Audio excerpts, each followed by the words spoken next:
Welcome to animated study class.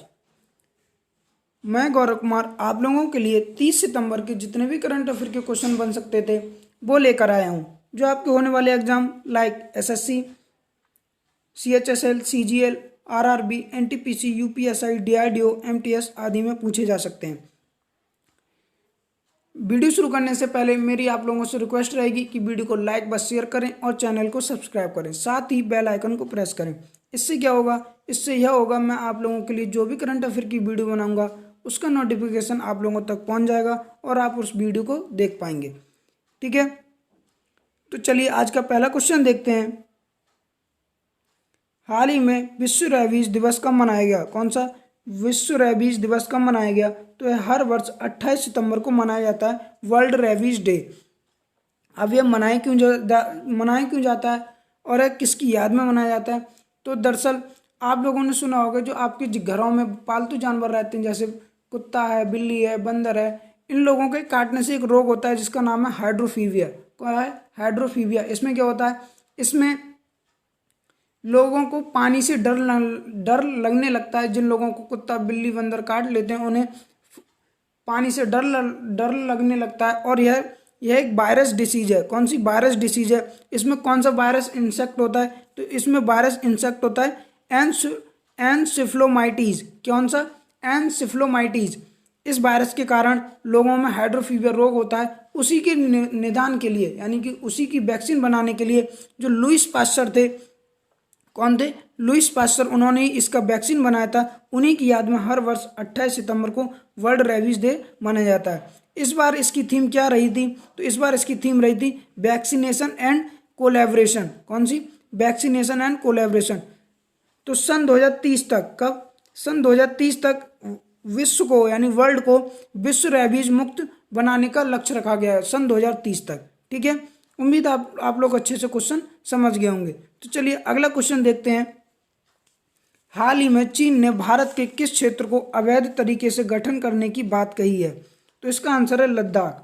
जो लद्दाख वाला क्षेत्र है उसके लिए जो चीन के विदेश मंत्री हैं वांग वेनविन, कौन? वांग वेनविन, उन्होंने कहा है कि जो लद्दाख वाला क्षेत्र है भारत ने इसे अवैध रूप से गठित किया है, क्योंकि यह जम्मू कश्मीर का हिस्सा है, इसे अलग से बनाने की जरूरत नहीं थी। ठीक है, आप मैप में देख सकते हैं ये वाला जो पार्ट दिख रहा है जिसे मैं लाइनिंग कर रहा हूँ, कौन सा? ये अक्साई चीना, और इससे इधर वाला जो पार्ट है ये लद्दाख है। इस क्षेत्र को चाइना ने अवैध रूप से गठन करने की बात कही है। बात करते हैं लद्दाख की, तो लद्दाख की राजधानी क्या? लेह, और यहाँ के गवर्नर कौन है? राधा कृष्ण माथुर। ठीक है, अभी भारत और चीन में बहुत ही ज़्यादा डिस्प्यूट चल रहा है, तो इसके लिए भारत ने लद्दाख सीमा पर जो मिसाइल है, निर्भर मिसाइल, भारत की डीआरडीओ द्वारा निर्मित स्वदेशी निर्मित मिसाइल निर्भर मिसाइल को तैनात कर दिया है। कहाँ पर? लद्दाख में ही। उम्मीद है आप लोग क्वेश्चन अच्छे से समझ गए होंगे। तो चलिए फिर आगे बढ़ते हैं, अगला क्वेश्चन देखते हैं। हाल ही में किस देश के शासक शेख सबाह अल अहमद अल सबाह का निधन हो गया? किसके? शेख सबाह अल अहमद शाह का निधन हो गया। तो यह कुवैत के शासक थे। कहाँ के? कुवैत के शासक थे। आप मैप में देख सकते हैं जिस पार्ट को मैं लाइनिंग कर रहा हूँ यही कुवैत है। क्या है? कुवैत। अब जो कुवैत के शासक जिनका निधन हो गया, अब उनके जो सौतेले भाई हैं उनका नाम है नवाह अल अहमद अल सबाह। कौन से? नवाह अल अहमद अल सबाह। अब यह कुवैत के शासक बन गए हैं। ठीक है, क्योंकि यह यहाँ के जो संवैधानिक कानून है उसमें यह कहा गया है कि जिस परिवार से जो व्यक्ति खत्म हुआ उसी परिवार से शासक बनेगा, यानी जो शासक था उसी के कोई ना कोई परिवार से शासक बनेगा। ठीक है, बात करते हैं कुवैत की, तो कुवैत की राजधानी क्या है? Kuwait city. और यहाँ के पीएम कौन है? सबाह खालिद अल सबाह। कौन है? सबाह खालिद अल सबाह। और यहाँ की करेंसी क्या है? कुवैती दीनार। उम्मीद है आप लोग क्वेश्चन अच्छे से समझ गए होंगे। तो चलिए आगे बढ़ते हैं, अगला क्वेश्चन देखते हैं। हाल ही में भारत ने किस देश के साथ डोर्नियर विमान सौंपे हैं? यानी कि किस देश के लिए डोर्नियर विमान सौंपे हैं? तो इसका आंसर है मालदीव। किसके लिए? मालदीव। आप मैप में देख सकते हैं जो हल्का सा पार्ट दिख रहा है रेड, यही मालदीव है। क्या? मालदीव। बात करते हैं मालदीव की, तो मालदीव की राजधानी क्या है? माले। और यहाँ के राष्ट्रपति कौन है? इब्राहिम मोहम्मद सोहेल। और यहाँ की करेंसी क्या है? मालदीपी रुपया। ठीक है, अब ये जो डोनियल विमान क्यों सौंपे हैं, तो इंडियन ओशियन में चीन की बढ़ती गतिविधियों को रोकने के लिए यह विमान सौंपे गए हैं। इन विमानों के लिए भारत और मालदीव के बीच सन 2016 में, कब, सन 2016 में एक डील हुई थी, जिस डील का नाम रखा गया था गवर्नमेंट टू गवर्नमेंट डील। क्या रखा गया था? Government to government deal. इस डील में कहा गया था जो भारतीय नौसेना है वह जो मालदीव के 7 ट्रेनिंग, जिन लोगों को 7 कर्मचारी ऐसे यानी जो पायलट होंगे उन्हें ट्रेनिंग देगी, भारतीय नौसेना 7 पायलटों को ट्रेनिंग देगी। ठीक है, उम्मीद है आप लोग क्वेश्चन समझ पा रहे होंगे। चलिए तो फिर आगे बढ़ते हैं, अगला क्वेश्चन देखते हैं। हाल ही में किसने आईडेक्स 4 फौजी पहल की शुरुआत की है? कौन सी? आईडेक्स 4 फौजी की शुरुआत की है हमारे जो रक्षा मंत्री हैं राजनाथ सिंह, इन्होंने इस पहल की शुरुआत की है। अब इस पहल में क्या है, तो जो सेना है, हमारी जो सेना है, तीनों सेना है, उसके भविष्य को बेहतर बनाने के लिए विचारों को मजबूती से, छोटे छोटे विचारों को मजबूती से पेश किया जाएगा। उसके लिए इस आईडेक्स 4 फौजी मिसाइल की पहल की शुरुआत की गई है। ठीक है, किसके लिए? हमारी सेनाओं को मजबूत करने के लिए। ठीक है, इसी जगह यहाँ पर एक और चीज की शुरुआत की गई है, उसका नाम है स्टार्टअप प्रतियोगिता। किसकी? हमारे जो राजनाथ सिंह रक्षा मंत्री हैं उनके द्वारा स्टार्टअप प्रतियोगिता की भी शुरुआत की गई है। उम्मीद है आप लोग क्वेश्चन अच्छे से समझ गए होंगे। चलिए तो फिर आगे बढ़ते हैं, अगला क्वेश्चन देखते हैं। हाल ही में क्वाड देशों की बैठक कहाँ होने वाली है? किसकी? क्वाड। अभी दरअसल आप देख सकते हैं मैप में जो जापान है, यहाँ पर जापान में ही इस क्वाड देशों की बैठक होने वाली है। अब क्वाड में कौन कौन शामिल है? तो क्वाड में जापान, ऑस्ट्रेलिया, भारत, अमेरिका, यही चारों देश क्वाड में शामिल हैं। क्योंकि इंडियन ओशियन में चीन की बढ़ती गतिविधियों को देखते हुए इन चारों देशों ने क्वाड को स्थापित करने की बात कही है। किसको? क्वाड को। क्वाड में क्या होगा? इसमें यह चारों देश लोग यानी ये चारों देश एकत्रित होंगे और इनके विदेश मंत्रियों की बैठक होगी। यह जापान की जो टोक्यो, राजधानी टोक्यो, वहाँ पर इस बैठक को 6 अक्टूबर को की जाएगी। कब? 6 अक्टूबर को इस बैठक को किया जाएगा। ठीक है, उम्मीद है आप लोग क्वेश्चन समझ गए होंगे। बात करते हैं जापान की। आप मैप में देख ही सकते हैं जो येलो येलो पार्ट दिख रहा है, यही जापान है। जापान की राजधानी क्या है? टोक्यो। और यहाँ के करेंसी क्या है? येन। और यहाँ के अभी नए प्रधानमंत्री कौन बने? योशिहिडे सुगा। कौन? योशिहिडे सुगा। उम्मीद है आप लोग क्वेश्चन समझ गए होंगे। चलिए तो फिर अगला क्वेश्चन देखते हैं। हाल ही में किस राज्य सरकार ने कृषक कल्याण योजना को मंजूरी दी है? किसमें? कृषक कल्याण योजना को मंजूरी दी है, तो इसका आंसर है मध्य प्रदेश।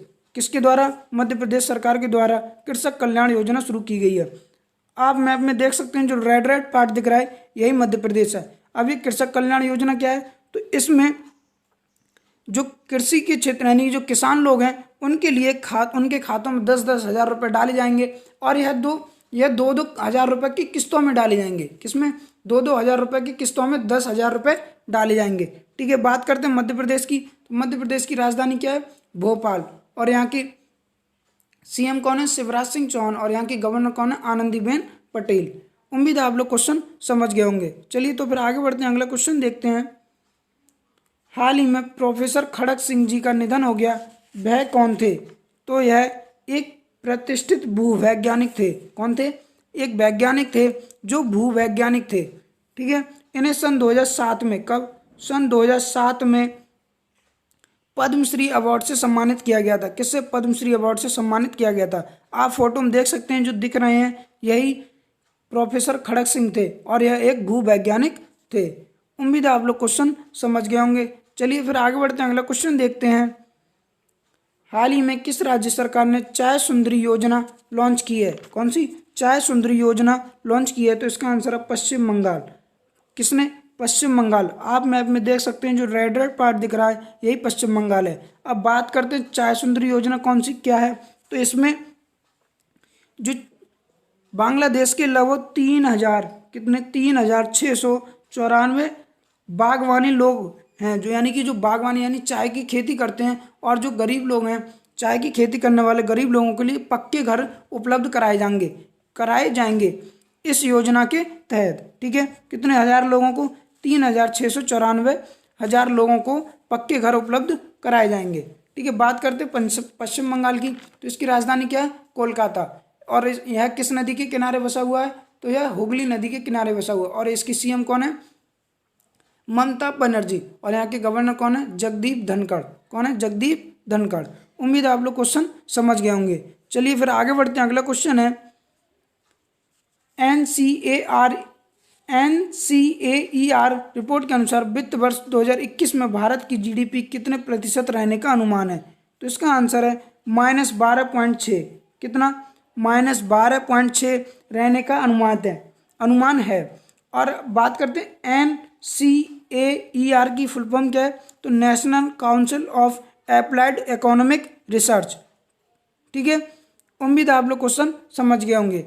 चलिए फिर अगला क्वेश्चन देखते हैं। हाल ही में भारत की महिला क्रिकेट चयन समिति की नई प्रमुख कौन बनी है? किसकी?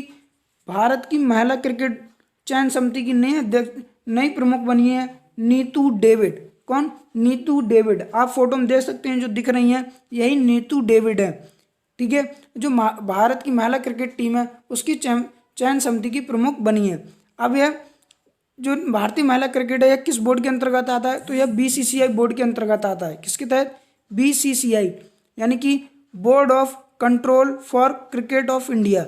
Board of control for cricket of India. इसकी स्थापना कब हुई? इसकी स्थापना 1928 में हुई थी। कब? 1928 में हुई थी। और इसका हेडक्वार्टर कहाँ पर है? मुंबई में। और अभी इसके प्रमुख यानी अध्यक्ष कौन है? सौरभ गांगुली। और इसके सचिव कौन है? जय शाह, जो अमित शाह जी के बेटे हैं। उम्मीद है आप लोग क्वेश्चन समझ गए होंगे। तो मेरी एक बार आप लोगों से फिर से रिक्वेस्ट रहेगी कि वीडियो को लाइक व शेयर करें और चैनल को सब्सक्राइब करें। और मैंने वीडियो की PDF का लिंक नीचे डिस्क्रिप्शन दे दिया है, वहाँ से आप इसकी PDF डाउनलोड कर लें। Thank you.